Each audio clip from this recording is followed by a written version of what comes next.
একটা মামলা যে এত দীর্ঘসূত্রিতা, এত বছরের পর বছর চলে আসছে, তার কোনো বিচার নেই, অর্থাৎ নিরাপত্তা নেই। আপনি যখন দেখেন আপনার মা বোন রাত্রে বেরোতে পারছে না, রাত্রে কি দিনেই বেরোতে পারছে না, আপনি যখন মনে করেন যে 8টার সময় সে বাড়িতে আসবে অথচ 9টা বেজে গেছে সে বাড়িতে আসতে পারে না, তখন আপনার মনে সব থেকে ওয়ার্স্ট সিনারিটা কি আসবে?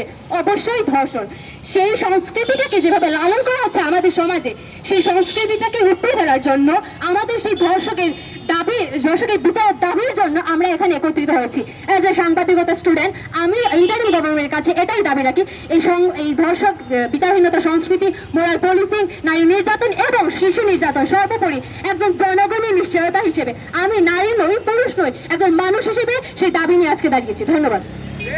জুলাই গণ অভ্যুত্থানের পরে 6 মাসে বাংলাদেশে একটা অভূতপূর্ব অনিরাপত্তার অবস্থা দেখে আসছি। আমাদের জীবদ্দশায়, কমপক্ষে আমার জীবদ্দশায়, আমার পরিবারের, আমার আশেপাশের মহলের, আমার বন্ধু বান্ধবদের মধ্যে নারীদের এরকম অনিরাপদ অবস্থায় আমরা কখনো দেখি নাই। আমরা একটা নতুন বাংলাদেশের আশা নিয়ে নিজেদের জীবনগুলোকে আমরা ঝুঁকিতে ফেলেছিলাম এবং তার কোনো কিছুই আমরা দেখতে পাচ্ছি না বললে মনে হয় ভুল কিছু হবে না। তবে পুরনোকে পরিষ্কার না করে কোনো নতুন আনা সম্ভব না, পুরনো জঞ্জাল পরিষ্কার না করে কোনো নতুন কখনো আনা সম্ভব না।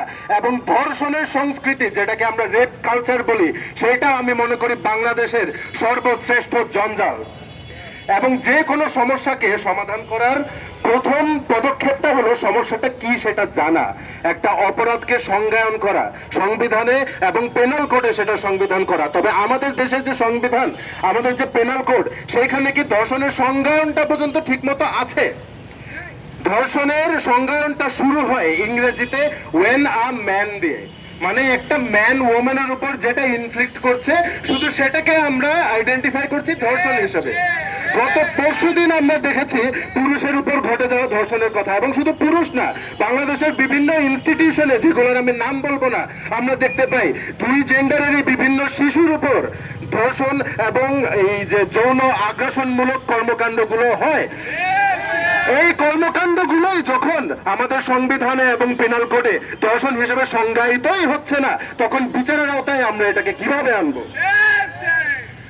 এখানে বলা হয়েছে when a man inflicts upon a woman sexual intercourse without her consent, তবে এখানে আবার সাবসেকশন দিয়ে দেয়া হয়েছে যে with or without her consent if she is under 14 years, মানে 14 বছর বয়সের নিচে একটা মেয়ে কনসেন্ট দিয়ে থাকলেও তার সাথে সেক্সুয়াল ইন্টারকোর্সকে ধর্ষণ হিসেবে সংজ্ঞায়িত হয়। তবে 14 বছর থেকে 18 বছর যারা আছে তারা কি মাইনর না?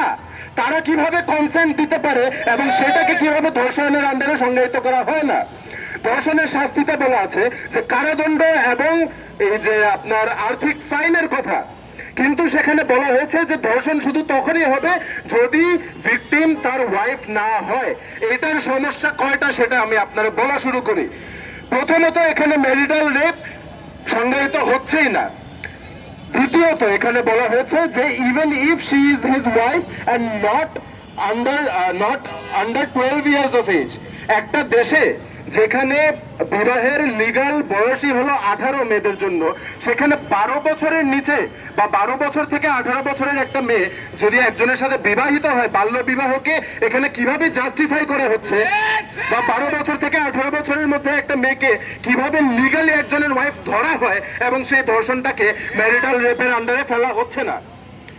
এবং আজকে যদি আমি মনে করি এই যে আমি অসঙ্গতিগুলোর কথা বললাম সংবিধানে এবং পেনাল কোডে, শাস্তির অপর্যাপ্ততার কথা বললাম, এগুলো যদি আজকে আমি মনে করি যে সরকার এসে আমার বক্তব্যগুলো শুনে ফেললো, তারা আজকেই পদক্ষেপ নিয়ে ফেললো, আজকেই সুপ্রিম কোর্ট হাইকোর্টে সব রায় পাশ হয়ে গেল যে না, সব সংজ্ঞান ঠিক হয়ে গেল, শাস্তিও বেড়ে গেল, ম্যারিটাল রেপ ডিফাইন হয়ে গেল, বয়সও ঠিক করে দেওয়া হলো, তাহলে কি আপনার মনে হয় যে বাংলাদেশে ধর্ষণ কমে যাবে কালকে থেকে? কেন কমবে না মনে হয়? কারণ আশকারা দেয়া। আমরা দেখে আসি ধর্ষকদেরকে আমরা আশকারা দিই, ধর্ষণ করে মানুষ পার পেয়ে যায়। একটা ধর্ষণ হওয়ার পরে সেটা ভাইরাল না হওয়া পর্যন্ত, সেটা নিয়ে আন্দোলন না হওয়া পর্যন্ত, বিভিন্ন দলের সাথে পুলিশের বারবার সংঘর্ষ না হওয়া পর্যন্ত, এক একটা সরকারি দালান ঘেরাও না হওয়া পর্যন্ত এটার বিচার কেন? বিচারের একটা অ্যাটেম্প তো নেওয়া হয় না। সোশ্যাল মিডিয়াতে ভাইরাল না হলে কেসও ফাইল করা হয় না। গতকালকে আমরা একটা সংবাদ দেখেছি যে ধর্ষণের মামলা করার কারণে ধর্ষণের ভিকটিমের বাবাকে খুন করা হয়েছে। তো আমরা আইন সংস্কার করেই বা কি করব যদি আমাদের দেশের সংস্কৃতি হয় ধর্ষকদেরকে বিচারের আওতার বাইরে রাখা। আমরা দেখি আমাদের দেশের বিভিন্ন ধর্মীয় নেতা, বিভিন্ন আলেম ওলামারা এসে মাহরাম নন মাহরামের কথা তোলে। গত পরশুদিন আমরা দেখেছি একজন পুরুষ ধর্ষণ হয়েছে, তাও কি মাহরাম নিয়ে বের হওয়া দরকার ছিল? আমাদের এই সোহরাওয়ার্দী উদ্যানে আমরা দেখেছি 70 বছর বয়সে এক বৃদ্ধা ধর্ষিতা হয়েছেন। উনারও কি দরকার ছিল সোহরাওয়ার্দী উদ্যানে মাহরাম নিয়ে আসা? এবং যখন ধর্মীয় নেতারা, যাদেরকে আমাদের দেশের এত বড় সংখ্যক মানুষ অন্ধভাবে ফলো করে, তারা এসে এই ধরনের কথা বলে যে ভ্যালেন্টাইন্স ডেতে একজন মেয়ে বের হয়ে ফুচকা খায় দেখা সে ধর্ষণ হইলে তা মানে ধর্ষক যতটুকু দায়ী সেও ততটুকু দায়ী, সে মাহরাম ছাড়া বেরোইছে দেখে ধর্ষণের জন্য সেও দায়ী।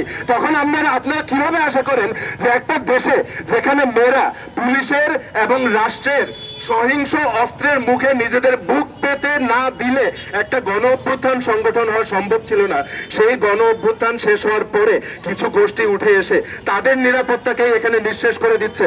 তাহলে কি তাদের এখন মাথা হেড করে মেনে নিতে হবে যে তাদের জীবনের ঝুঁকি দিয়ে তারা যে নতুন বাংলাদেশ নিয়ে আসছে সেইখানে তাদের আর কোনো কথা বলার বয়স নাই? তাই আমি সরকার বাংলাদেশে